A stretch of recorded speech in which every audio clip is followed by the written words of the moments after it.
I really gotta explain this game. You already seen the title, you already seen the thumbnail. It's Bobby Fischer against, I'm not even gonna try to pronounce his opponent's name. It starts, let me just say it. Let me just say it right quick. Somebody's gonna name it, somebody's gonna name it in the comments. L-H-A-M-S-U-R-E-N. Let's start. What do you think Bobby Fischer's first move was? And hopefully you said E4, because he was an E4 player. I mean, sometimes he did all types of openings, but primarily the King's Indian attack. So after E4, E6, we got the move D3, which is kind of weird, but as you see the structure that he was trying to form, it's not as weird. We got D5. After D5, knight D2, then we got the move knight F6. After knight F6 is G3. Fianchettoing that bishop, going to like a King's Indian attack structure. Then we got the move C5, because now black is supposed to be attacking on the queen side and white is supposed to be trying to figure out how to attack on the king side. And we're just going to get more into the position. After bishop G2, we got the move knight to C6, knight to F3. And after knight to F3, bishop E7. Then we got castle king side, following all the opening principles that we know and love today. After Bobby Fischer castled, right, we got a copycat here. We got black castling. After black castled, then we got Bobby Fischer doing the move E5, attacking that knight and getting ready to do the most famous moves, especially if you play the King's Indian attack.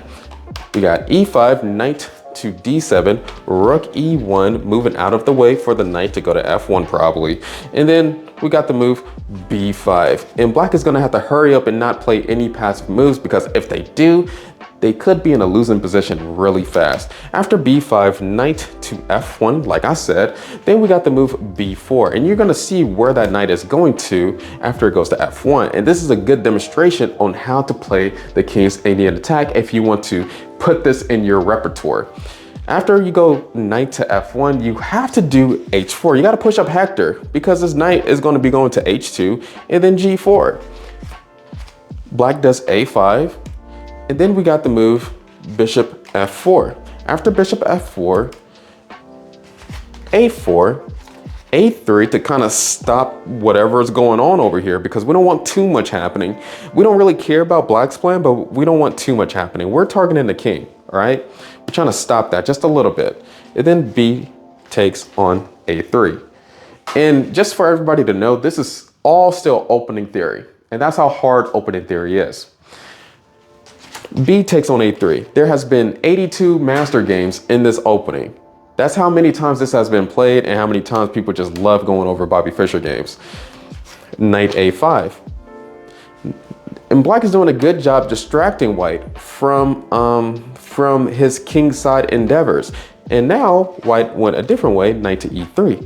After knight to E3, bishop A3, then Bobby, my boy Bobby, did the move H3. Bishop H3. After bishop H3, D4, then the knight went back to F1.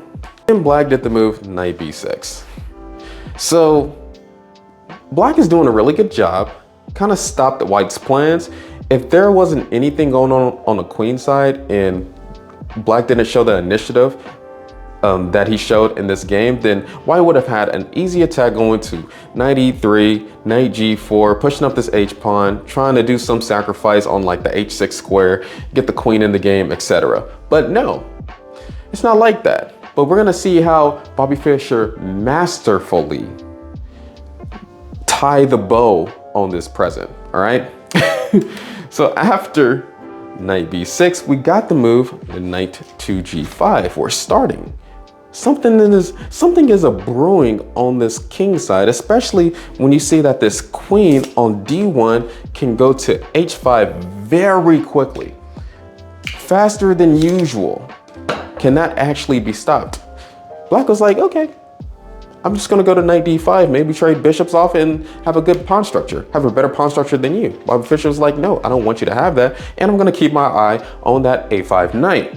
And so after keeping his eye on the A5 knight, bishop takes on G5, bishop takes on G5, getting that tempo on the queen. We don't want to take with the H pawn. We want the tempo on the queen to force black to do something. We want to hold black's plan out, all All right, so doing h takes on g5 allows black to carry on their plan, just one more move.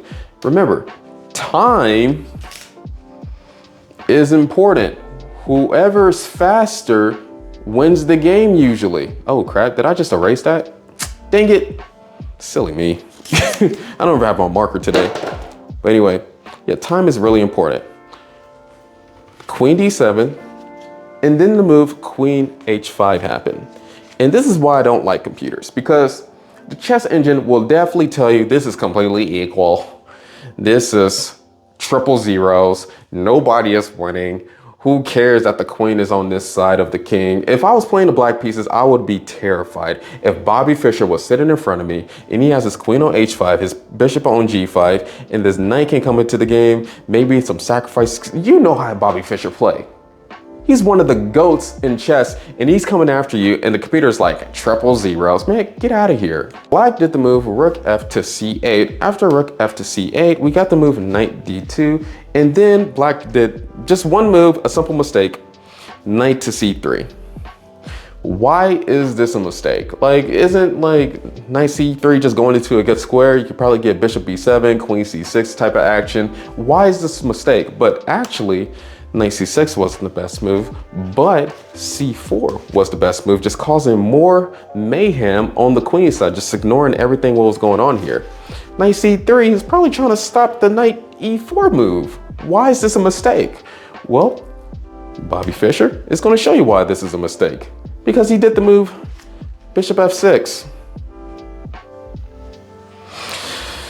And this is when it ends, right? I know everybody sees it. This is when, so this is the moment where, I don't know if I have any like Naruto Shippuden fans, but this is the moment where you see Madara and he's facing the whole ninja army, right? And then he summons a whole meteor, and then they stop the first one, and then he was like, what are you gonna do about the second one? This is that position. It's like, why? Like, why do I have to face Madara at this moment?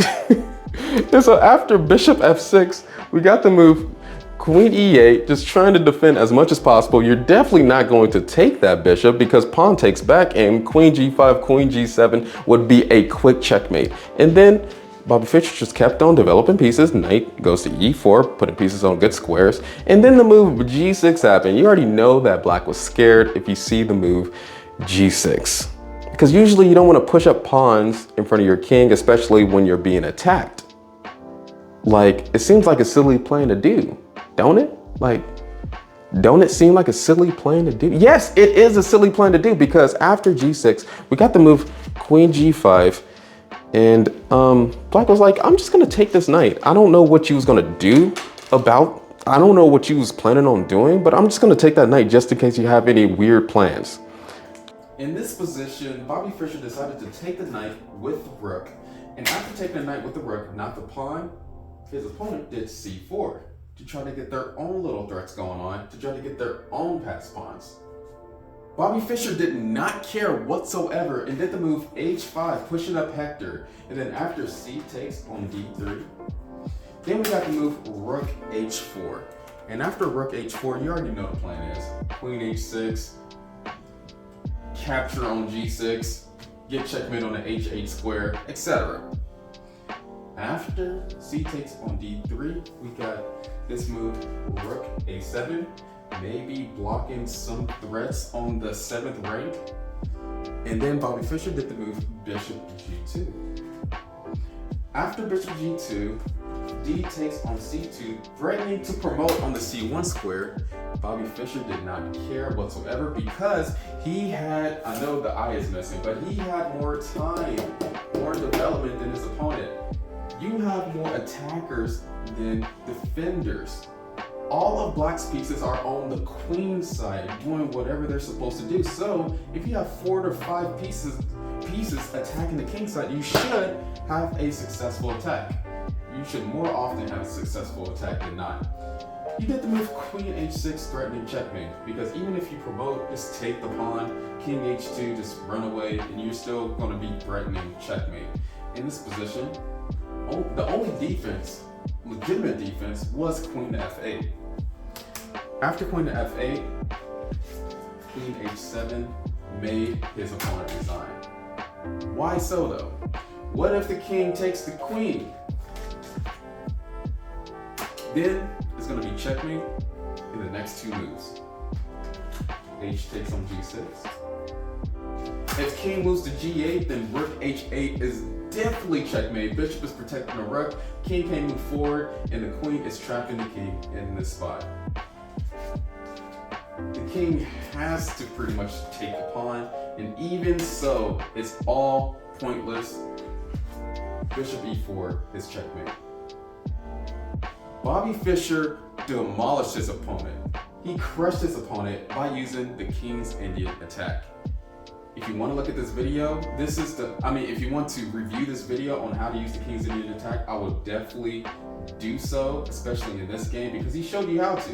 You move the rook to e1, bring the knight to f1, reroute that knight to a better square where it can attack the king. You push up the h pawn, you bring the queen over to h5 eventually, and you just attack the king. And these openings are really good to look at. I would not want to be on the black side. I have my own little, opening repertoire against it where I can avoid all this. But if you want to get some quick wins, I would definitely use that opening that Bobby Fischer just did and demonstrated very successfully. All it took was one move for black to just lose, and the one move was just knight c3. Seems like a very common move to do. Oh, okay, let me just stop you from putting your knight to e4. But hey, chess is brutal. Like, if you're trying to learn how to play chess, man, gosh dang, be careful out here in these streets.